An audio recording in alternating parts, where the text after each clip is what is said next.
సరే ఇక AP politics విషయానికొస్తే ఇప్పుడు తిరుపతి లడ్డు వివాదం అయితే మొత్తం దేశవ్యాప్తంగా కూడా చర్చకైతే దారితీసింది సార్. మరి ఈ వివాదం పట్ల మీ ఒపీనియన్ ఏంటి సార్?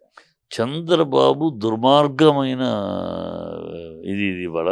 చంద్రబాబు ఎంత దుర్మార్గుడిగా తయారయ్యాడంటే, ఇప్పుడు అది ఎప్పుడూ తన అధికారంలో ఉండగా కూడా ఎప్పుడూ జరుగుతూ ఉంటుంది. 2014 నుంచి 19 వరకులో చంద్రబాబు హయాంలో 14 సార్లు రిజెక్ట్ అయింది. రొటీన్ అది. వచ్చినప్పుడు 11 పాయింట్లు ఉన్నాయి రిజెక్షన్ చేయడానికి. వాళ్ళు రాగానే ఆ సర్టిఫికేట్ అసలు ఎన్‌డీడీ సర్టిఫికేట్ తీసుకుంటారు. ఆ సర్టిఫికేట్ ఉంటేనే బండి లోపలికి ఎంట్రీ అయినాక 3 శాంపిల్స్ తీసుకుంటారు. 3 శాంపిల్స్ టెస్ట్ చేసినాక 3 ఓకే అంటే లోపలికెళ్తది నెయ్యి. లేకపోతే బయట నుంచి బయటే వెళ్ళిపోద్ది. అంతే. అలాగ 14 సార్లు చంద్రబాబు పీరియడ్‌లో ఇలాగ రిపోర్ట్ రావడం, పంపించేయడం జరిగిపోయింది. అలాగే వైఎస్ఆర్‌సీపీ హయాంలో 18 సార్లు జరిగింది. టెస్టులు తీయటం బాలేదని పంపించేయడం జరిగిపోయేది. సో, దాదాపు 42 సార్లు ఈ 10 ఏళ్లలో జరిగింది. ఇది రొటీన్. ఇక బ్రహ్మాండమైన చెకింగ్ సిస్టమ్ ఉంది. రావడం, చెక్ చేయటం, 3 శాంపుల్ తీయటం, అయితేనే లోపలికి పంపించడం. అప్పుడే అది వంటకంలోకి ఎళ్తది. అంతే తప్పితే మామూలుగా ఎళ్ళదు. అసలు అలాంటిది ఇవాళ రిపోర్ట్ వచ్చింది. జూలైలో రిపోర్ట్ వచ్చింది. జూలై 12వ తారీఖు పంపించారు. జూలై 20వ తారీఖు రిపోర్ట్ వచ్చింది. రిపోర్ట్‌లో తెల్లగా వెళ్ళిపోద్ది. ఆ బండి వెనక్కి వెళ్ళిపోద్ది. అదేదో నెయ్యి వెళ్ళిపోయినట్టు, వంటశాలకు వెళ్ళిపోయినట్టు, ఆ నెయ్యి కలిపేసినట్టు, లడ్డూలో చేసినట్టు, ప్రజలు తినేసినట్టు ఎంత అబద్ధపు ప్రచారం. ఎంత ఒక తిరుమలేశుడి విషయంలో అది కూడా రాజకీయం కోసం, తన లబ్ధి కోసం ఇంతగా వాడేసుకుంటే చంద్రబాబుని ఏమనాలి మనిషిని?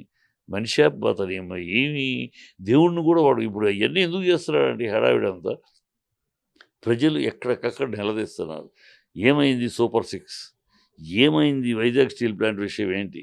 కార్మికులు చేస్తున్నారు అక్కడ సంగతేంటి? ఆ రోజు జబ్బలు తెచ్చుకొని మీరు పవన్ కళ్యాణ్ మీకు అండగా ఉంటాను, మీకు తోడుగా ఉంటాను. ఎవడొచ్చినా సరే దీన్ని బయటికి వెళ్ళి అమ్మటానికి అంగీకరిస్తాను ప్రగల్భాలు పలికారు. ఇవాళేంటి ఆల్రెడీ అన్నీ క్లోజ్ చేస్తున్నారు. దాంట్లో ఇంకా ఒక విభాగమే మిగతా అయ్యి అడ్డుకోలేదు. కార్మికులు స్ట్రైక్ చేస్తారంటే ఆయన బొలిశెట్టి నాయకులను తిడతాడు. ఏమి చంద్రబాబు 6 హామీలు బొల్ల.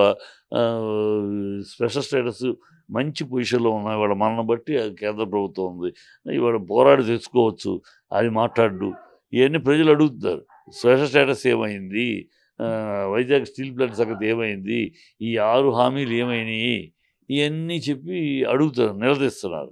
ఈ ప్రజలు నిలదీస్తున్నారు. ప్రజలు నిరాశ నిస్పృహలో ఉన్నారు. ఈ హామీలు మోసం చేశాడు చంద్రబాబు. అతని మాటలు నమ్మొద్దు అన్నా కూడా మేము పొరపాటున నమ్మి ఇవాళ దిగాలైపోయాం. మనిషికి 15,000 ఎంతమంది పిల్లలుంటే అంతమంది 30, 40, 60 అని ఈయన ఎమ్మెల్యేలు మాట్లాడారు.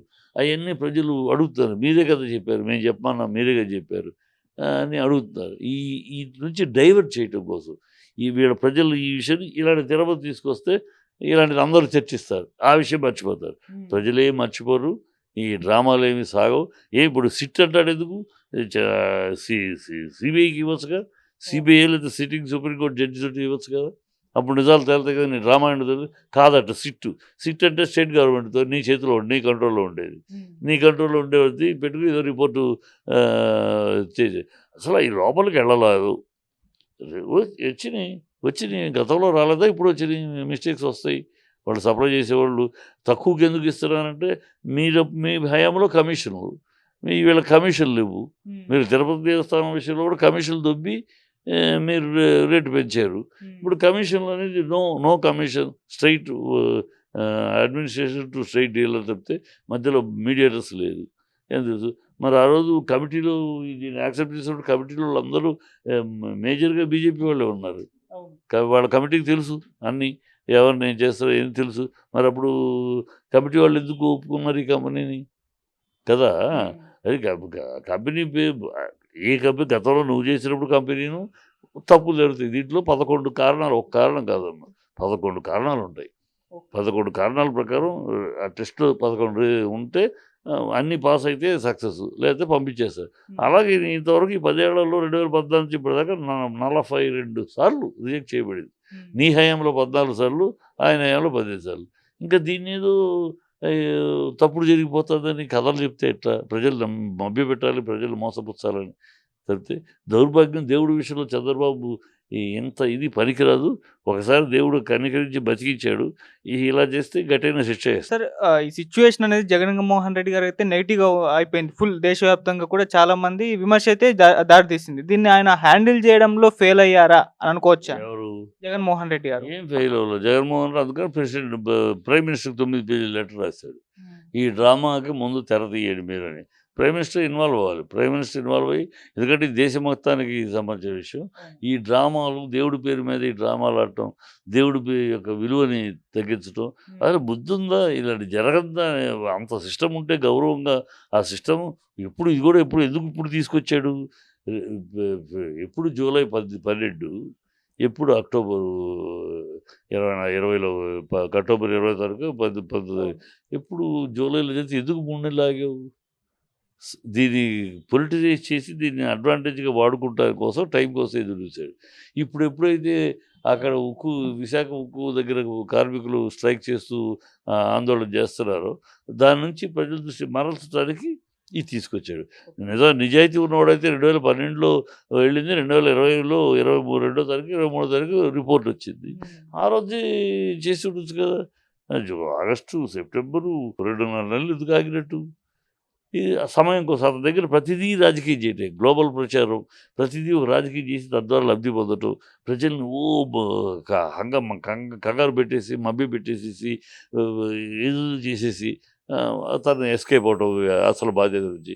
అతను ఒక దుర్మార్గుడు, దుర్నీతి, దుస్సాహసమైన రాజకీయ నాయకుడు. అతను లాంటి ఒక క్షుద్ర రాజకీయ నాయకుడిని నా జీవితంలో చూడలేదు. అన్నీ క్షుద్రమే, ఏది కూడా ఒక జెంటిల్నెస్, నీట్నెస్ ఉండదు.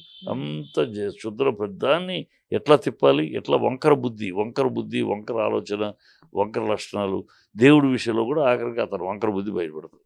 పవన్ కళ్యాణ్ గారు కూడా సార్ నిన్న ఇదే ఇష్యూ పైన మాట్లాడుతూ ఆయన దీక్ష కూడా తీసుకున్నారు. ప్రాయశ్చిత్త దీక్ష తీసుకున్నారు. ఆయన పవన్ కళ్యాణ్ గారు ఏమాత్రం చిత్తశుద్ధి ఉంటే, ఏమాత్రం రీతిగా నేను రాజకీయాలు చేయడానికి వచ్చాను, నిజాయితీగా రాజకీయాలు చేయడానికి వచ్చిన మాట, అది గుండెల్లోంచి మనసులో నిజంగా వచ్చిన మాట అయితే, ముందు అతను చేయాల్సిన దీక్ష ఏదంటే, క్షమాపణ ఏదంటే, 32,000 మంది అమ్మాయిలు తప్పిపోయారు, నాకు ఒక ఆఫీసర్ చెప్పాడు అని పచ్చి అబద్ధమాడి, ఇక్కడ ఆందోళన కలిగించి, ప్రజల్ని మభ్యపెట్టి, ఓట్ల కోసం దౌర్భాగ్యమైన అబద్ధమాడి, ఇది అబద్ధమని పార్లమెంట్లోనే తేలిపోయేది, అబద్ధమాడి ఆంధ్ర రాష్ట్ర పరువు తీసి, ఆ టైంలో ఆంధ్ర రాష్ట్రానికి ఆడపిల్లని ఇవ్వటానికి కూడా ఇతర రాష్ట్రాల్లో తెలుగు వాళ్ళు భయపడిపోయారు. అంత ఆంధ్ర రాష్ట్ర పరువుని తీసి, అంత పచ్చి అబద్ధాన్ని నిస్సిగ్గుగా మాట్లాడి ప్రజలను మభ్యపెట్టినందుకు ముందు ఆయన దానికి క్షమాపణ చెప్పాలి. అందుకు పరిహార దీక్ష చేయాలి. అది చేస్తే ఈ డ్రామాలు, థియేట్రిక్స్ పక్కన పెట్టి ఇవన్నీ డ్రామాలు ఏదో ఆయనే అన్నాడు, మా నాన్న హారతి కప్పు దేవుడికి ఇచ్చే హారతితో సిగరెట్ వెలిగించుకున్నాడని. మొన్న ఇంకో దాంట్లో ఎక్కడో గతంలో పంది మాంసం తినటం తప్పులేదు వివేకానందుడు అన్నాడు. ఈయనకి ఎప్పుడు అన్నాడు వివేకానందుడు పంది మాంసం తినొచ్చు అని ఎప్పుడు అన్నాడు తెలియదు. ఈయనది అన్నీ ఇలాంటి కళ్ళబుల్లి మాట, సొల్లుకవులు మాట్లాడి ప్రజల్ని మభ్యపెట్టి ఇవాళ ప్రజల్ని తీసి అందుకు క్షమాపణ చెప్పాలి. ప్రజలకి నేను తప్పు అబద్ధం చెప్పాను, నేను రీతిగా నిజాయితీగా రాజకీయం చేస్తానికి వచ్చి ఇలాంటి పచ్చాబద్ధాలు ఆడాను, నన్ను క్షమించండి, తను చెప్పుతో తను కొట్టుకుని పరిహార దీక్ష అప్పుడు చేస్తే అది విలువ. ఈ పరిహార దీక్ష ఈ డ్రామాలు ఎందుకు? సార్ ఇటు అదే వివాదం పైన మన ప్రెసిడెంట్స్గా పోటీ చేసిన మంచు విష్ణు గారికి అండ్ ప్రకాష్ రాజ్ గారికి మధ్య కూడా ట్విట్టర్లో ఒక వార్ జరిగింది సార్. ఇప్పుడు దానిపైన కూడా మీరు ఎవరు స్టాండ్స్? ప్రకాష్ రాజు గారు దీన్ని తీసుకెళ్ళి, ఇది హిందూ మతంలో మనకున్న హిందువుల మధ్య ఉన్న గొడవ అమ్మ. ఆ దేవుడు అది ఏదో ఇక్కడ చేరుచుకుంటారు.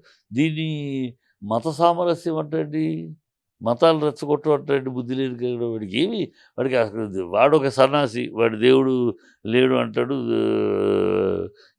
ఎక్కడికక్కడ ఇది అంటాడు, వాడికి హాఫ్ నాలెడ్జ్ ఫెలో వాడు. పవన్ కళ్యాణ్ ఎలా అయితే వివేకానందుడు 10 మాంసం చెప్పాలని చెప్పి ఒక అర్ధరహితమైన, వీడు అంతకు మించిన హాఫ్ నాలెడ్జ్ ఫెలో. ఏదో అందరూ దేవుడు అంటున్నారు, మనం కాదనాలి. అందరూ అమ్మ అంటే మన అమ్మ అనకూడదు. వీడు ఊరంతా ఒక దారి అయితే ఉలిపి కట్టి ఒక దారి అని, అలా ఏదో అందరికీ విత్తనంగా మనం మాట్లాడితే పెద్ద మేధావి అనుకుంటారని ఒక పిచ్చి.